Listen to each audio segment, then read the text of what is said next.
It has been a big week for Hollywood, from the 73rd annual Primetime Emmy Awards to the announcement of a potential union strike, which could mean more production delays for your favorite shows. Yahoo Finance's Alexandra Canal here now with a special guest to break down the latest in today's Fame and Fortune. Allie?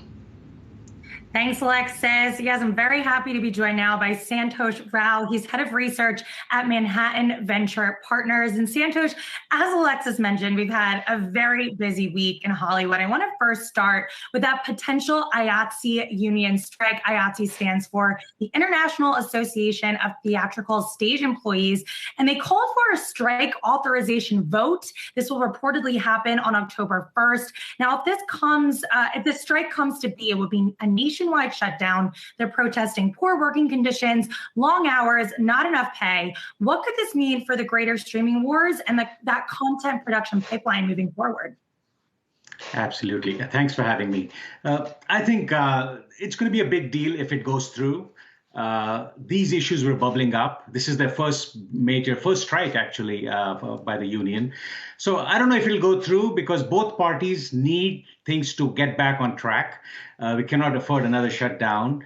And with all these, with the compensation down over this whole pandemic, government assistance gone and all that. So I think the unions need all the job. The union needs the jobs.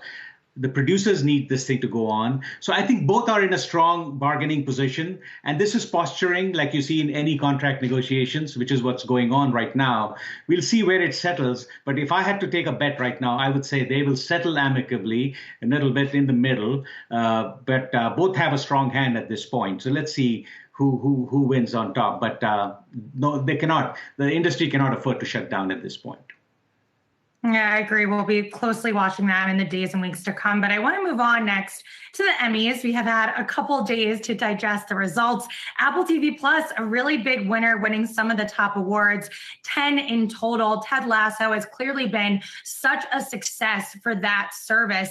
Is Ted Lasso the key here? These Emmy wins, could they attract more subscribers? And perhaps more importantly, can they retain those subscribers? Because Apple TV Plus has struggled to convert those free trial users. Yes, and it's going to take a while. And this was a net positive, right step in the right direction. They need to get the traction. They haven't got that yet.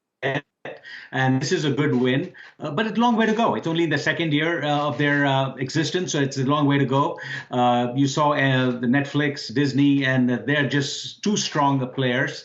They're spending a lot on original content. So Apple's strategy is more quality over quantity. So they need to produce these hits more and more across genres. So they have a lot of work to do, but this definitely helps. Pulls people in, and I don't think they're competing on a mass scale with all the others. All they want is another hook to get people into their ecosystem, and this thing definitely helps. They need more hits like this to keep people engaged. Right. And if that's the case, if they're trying to carve out their own niche, not compete with Netflix, Disney, we've seen this really turn into a content war, right? We had Netflix the other day announcing that they'd be purchasing the catalog of Roald Dahl. That includes, Charlie and the Chocolate Factory, Matilda. If you don't have those big titles, if you don't have those franchises, and you don't have the quantity, how can you be successful, especially in this crowded landscape? It is difficult. It's absolutely difficult. You need that scale, you need that mass, to really compete and stay sustainable in this business, to be a competitive force in this business. So I think Apple will have to figure out. They have to either acquire content, acquire shows which they don't like to do. They like to produce their own. Their strategy is, hey, let's go narrow, go deep with high-class stars like Tom Hanks and Paul Rudd and all the other ones. So that's what they're banking on. Just go deep in a narrow band of shows. So we'll see if that succeeds. It's going to take a long time. There's no way they're catching up with the others because the others are spending multi-billion dollars more than Apple is, and it's going to take a long time to really get the recognition that they want. But I don't think it's not their core business. It's just another hook, like I said, in their whole bundle.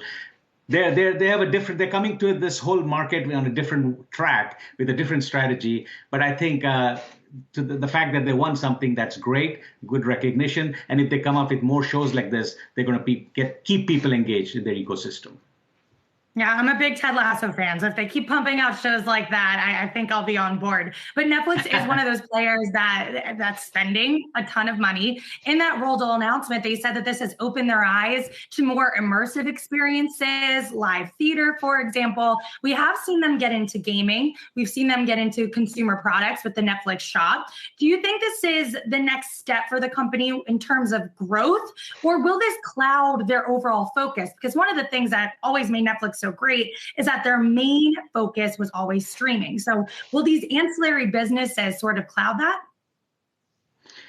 Yes, yes. I think to your earlier point, to the extent they want to compete and stay viable in this space, they will need to, I said, grow across genres, add new features, new services. So they will do that, I think, down the road. At this point, their focus is off the gate, essentially. It's like narrow content, good content, and more quality than content, like I said. So we'll see how it plays out. But in the over long run, Apple has the resources to do whatever it wants. It can recreate the space anytime. So they will be very strategic about it, follow that, and go out and add more, layer on more services on top of all this. They're just laying a strong foundation at this point, and that's where they are. That's where they are at this point. But they will down the road. You never know. You cannot bet against Apple.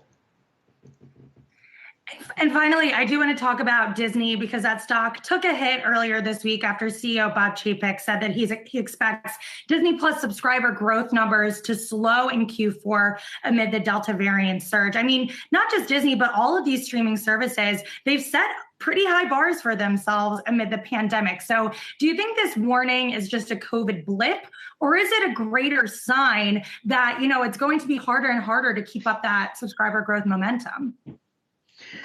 Yeah, a little bit of both. Yes, that seasonality, COVID bled, you don't know where this is going, but the fact that you have this vaccine authorizations for children and things like that, and to the extent the vaccination rates go up and things open up more, the travel restrictions ease, I think things will open up for Disney. But on the streaming side, they need to continue building their sources, building their business.